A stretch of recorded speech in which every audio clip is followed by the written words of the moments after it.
this potential that's deep inside of me, but they hate when you're successful cause they try to be মহাভারতের কিছু কিছু ঘটনা বর্ণনা করা আছে মূর্তি দিয়ে, যেটা আমরা দেখতে পাবেন। Don't slack off, wake up every morning, make a good impression on your boss. Don't do anything that I wouldn't do, and when you're making money, make sure you don't spend it good too soon. Afternoon everyone, Matt পরিবারের আরও একটি ব্লগে আপনাদের সকলকে জানাই a grand welcome. আজ 24শে December মা, আমি আর ঋষি চলে এসেছি গড়িয়াহাট। ঘড়িতে এখন বেলা 3টে। লাঞ্চ সেরে চলে আসলাম। সেলাই করার কাপড় মেনলি গৌরাঙ্গ বস্ত্রালয় থেকেই মা কিনে থাকে, তাই সেই মতন এই দোকানেই চলে এসেছি। কোন রঙের কাপড় নেব সেই মতন একটু বাছাবাছি করে নিয়ে কাপড় কিনে নিয়ে আমরা চলে এসেছি গড়িয়াহাট মার্কেটে। আগামীকাল 25শে ডিসেম্বর, সেই জন্য মার্কেট একেবারে জমজমা। চারিদিকে বড়দিনের নানান রকম জিনিসে একদম মার্কেট ভরে গেছে। আমরা চলে এসেছি দোতলায় এই সেলাই দোকানে। মা এখানে পছন্দের রঙের সুতোগুলো বাছাই করে নিয়ে নিয়েছে। কেনাকাটি সেরে আমরা প্রায় সন্ধ্যে নাগাদ বাড়ি ফিরে আসি। Good morning everyone, merry Christmas to you all. আজকে 25শে ডিসেম্বরে সবাই তো কিছু না কিছু প্ল্যান থাকে। আমাদেরও একটা সাডেন প্ল্যান হলো। বাজে এখন বেলা 1টা।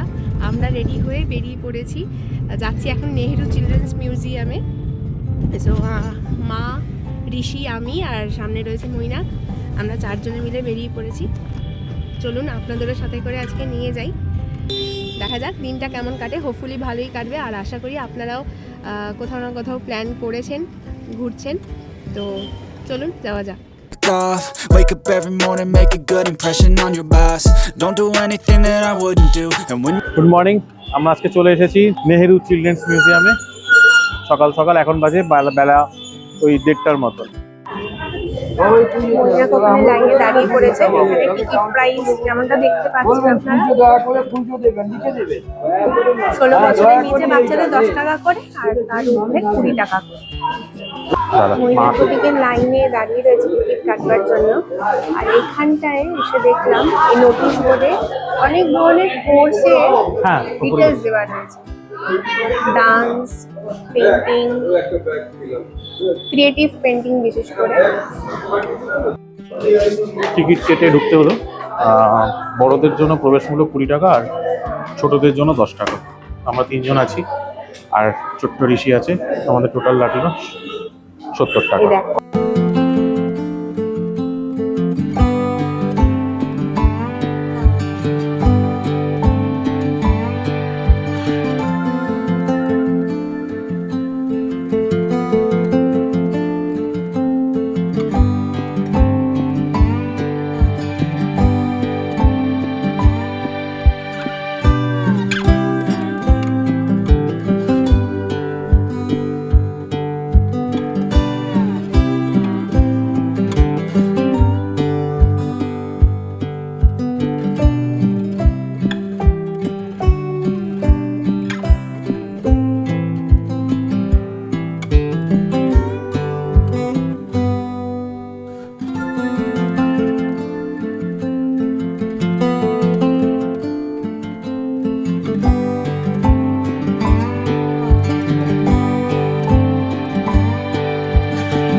একটা পোর্শন রয়েছে, সেখানে মহাভারতের কিছু কিছু ঘটনা বর্ণনা করা আছে মূর্তি দিয়ে, যেটা আমরা দেখতে পাবেন।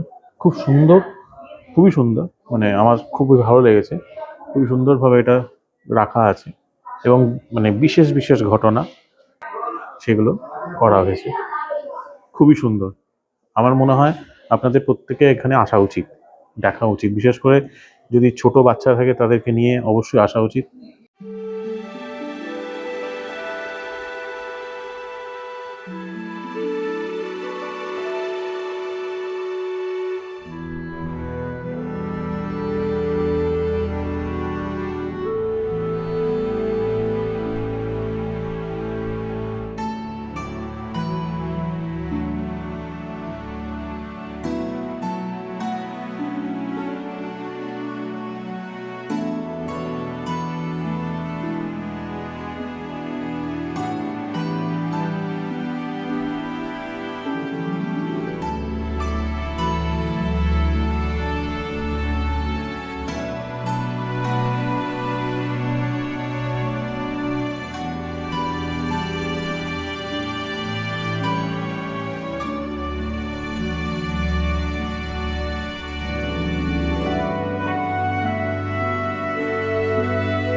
নেহেরু চিলড্রেন্স মিউজিয়াম থেকে বেরোবার পর আমরা যাচ্ছিলাম সেন্ট পলস ক্যাথিড্রাল চার্চ, আর যাওয়ার পথে দেখলাম শতবর্ষের শ্রদ্ধাঞ্জলি প্রদর্শনী চলছে।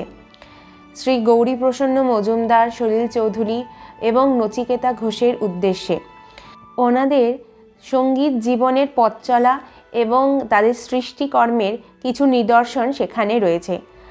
আমরাও খানিকক্ষণ সেই প্রদর্শনীতে একটু ঘুরে দেখলাম, আর সেখানেই জানতে পারলাম আজ থেকে বাংলা সঙ্গীত মেলা শুরু হচ্ছে।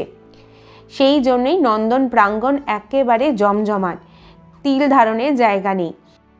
একে তো 25শে ডিসেম্বর, তার জন্য লোকজনের ভিড় তো আছে বটেই, তার উপরে আবার বাংলা সঙ্গীত মেলা শুরু হচ্ছে আজ থেকেই। তার জন্যে নন্দন প্রাঙ্গণে একেবারে সাজো সাজো রব। চারিদিকটা কেমন সুন্দর সাজিয়েছে দেখুন।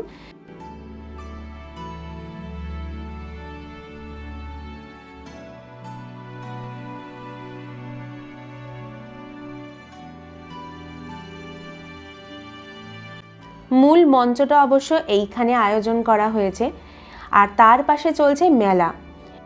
রিসেন্টলি আমরা অবশ্য হস্তশিল্প মেলার বিধাননগর মেলা থেকে তো ঘুরে এসেছি। এখানে স্টলগুলিতেও সেই সমস্ত জিনিসপত্রগুলোই পাওয়া যাচ্ছিল। এখানে অবশ্য একটু চা কফির বিরতি নেওয়ার জন্যই আমরা দাঁড়িয়েছি, আর ঋষিকে খানিকটা একটু খাইয়ে দেবো, বাড়ি থেকে এনেছি খাবার। সেই সমস্ত করে একটু চা কফি খেয়ে স্টলগুলো একটু ঘুরে ঘুরে দেখছিলাম কোথায় কি কি পাওয়া যাচ্ছে। সেন্ট পলস ক্যাথিড্রালের সামনে ফুড কোর্ট। ঘড়িতে তখন প্রায় 3:45। ওদিকে মাইকে অ্যানাউন্স করছে 4টের সময় গেট নাকি বন্ধ হয়ে যাবে চার্চের জন্যে। তাই এক প্রকার তড়ি ঘড়ি হাঁটা লাগিয়েছি চার্চে যাওয়ার জন্য। ওখানে এত ভিড় ছিল, এক প্রকার পুজো প্যান্ডেলের ভিড়কেও মনে হয় হার মানাবে। এই সময় এতটা ভিড় ছিল যে হাঁটতে হাঁটতে ভাবছি আমরা সময় মতন চার্চের ভেতরে ঢুকতে পারবো তো। এতটা এসে যদি চার্চের ভেতরেই দর্শন না করতে পারি তাহলে সবটা যেন ফিকে হয়ে যায়। যাই হোক, ভিড় চলছে, ভিড়ের গতিতে আমরাও চলছি তাতে। ঋষির কাছে চার্চের পুরো কনসেপ্টটাই একেবারে নতুন, তাই ওকে একটুখানি বুঝিয়ে দিতে হচ্ছিল কি হচ্ছে এখানে। আর যখন ও ক্রিসমাস ট্রি ডেকোরেশন দেখতে পেয়েছে তখন একেবারে ও প্রায় আত্মহারা। ওইটি ওর কাছে একমাত্র কমন। যাই হোক, চার্চ থেকে বেরিয়ে পিছনের মাঠটাতে আমরা এসেছি। খোলা মাঠে ঋষি তো ছুটোছুটি। যাই হোক, বেলা তো প্রায় অনেকটাই গড়ালো, এবার বাড়ি ফিরতে হবে। আমরা সবাই একটু টায়ার্ডই হয়ে পড়েছি।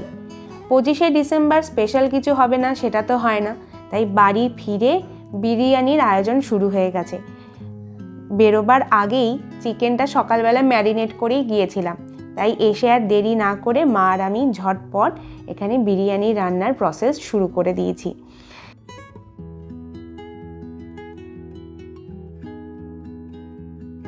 বিরিয়ানির চাল ওদিকে বসিয়ে দিয়েছি, আর এখানে মাংস কষানোটা অলমোস্ট ডান। আজকে শুধু বিরিয়ানি আর রায়তা আর সাথে স্যালাড, অলমোস্ট সব কিছু প্রিপারেশনই রেডি হয়ে গেছে। আপনারা কিন্তু অবশ্যই জানাবেন আপনারা 25শে ডিসেম্বর কিভাবে কাটালেন আর মেনুতে কি স্পেশাল ছিল। আজকের ব্লগটা তাহলে এই পর্যন্তই। দেখা হচ্ছে নেক্সট একটা ব্লগে। টিল দেন ভালো থাকবেন, সুস্থ থাকবেন। আজ তবে আসি, বাই।